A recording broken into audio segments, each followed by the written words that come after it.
Hey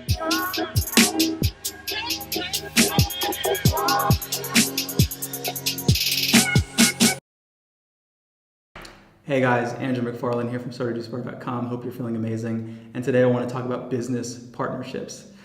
This is by request from one of our former clients who had a business partner and things kind of went awry, and she was saying, maybe Andrew, you can, I get the sense that you probably knew this was going to happen and maybe you can do a video talking a bit more about this. I said, okay, great, we'll do it. So there are a number of kinds of business partners, and really two in specific, right? You have investor partners and then you have operating partners. You have people who really, as investors, ideally are strictly just investing in your business, and unless they have a lot of business experience and can give you advice as an entrepreneur, you don't want to take advice from investors who don't have experience. And so what I would just say is you want to avoid taking money from people who are going to be what I call backseat investors, kind of like the backseat driver, someone who's going to feel like they need to dictate what is happening in your business when they're not actually running your company. So it's better to just take money from someone if they know that they trust you and that you're going to help them, make a profit on whatever they invest. Great. And then if, like I said before, they've got a lot of business experience, maybe they've been around. For me, I invest in some companies from time to time.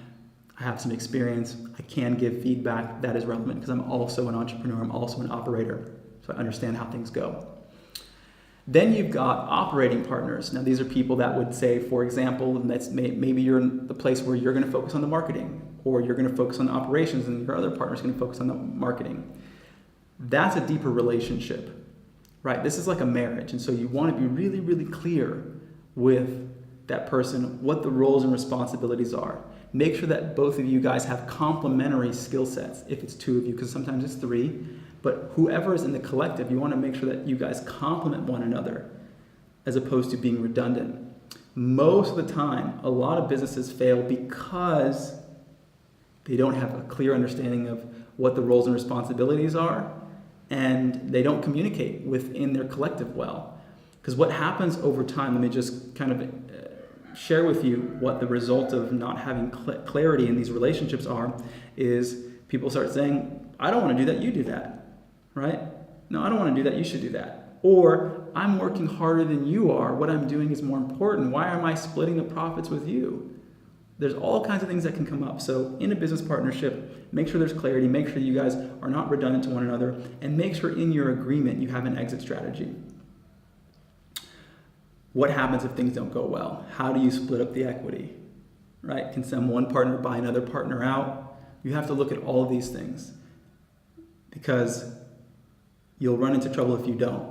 And the other thing I want to say is you really don't, and this is really great advice I got from one of our lawyers way back in the day, and he was saying, you really don't ever want to be in a situation where you have two people who are 50-50 partners. You want to at least have someone who's either 51% and 49%, maybe that's you don't know, but you have to be in a place where you understand who's going to make the final decision. You also have to know what conversations are worth having between the collective, because one of the things that really ruins a business is moving too slowly. If you have every little decision, what kind of cups you want to use or whatever it is, has to be made from a committee. As they say, too many cooks in the kitchen. You can't move quickly. You can't grow a business that moves slowly because you just don't have time for it. So you want to reduce the bureaucracy.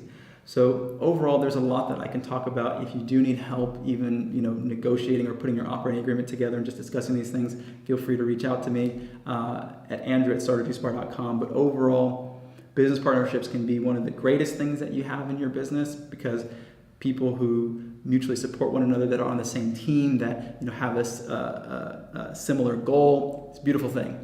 But it can also be like a bad marriage, which I haven't been in, thankfully, but bad relationships can add more stress and detract from the value of what it is you're actually there to do, which is to serve people healthy products and to have a thriving business. And so be aware of that. I hope this gives you guys some insight. And if you guys are new to the channel, I invite you to subscribe. If you have any comments, you can put it in the comment box below. If you like the video, I invite you to like the video. And if you're not following us on Instagram, you can find us at StartAJuiceBar. So I'll see you guys at the next one.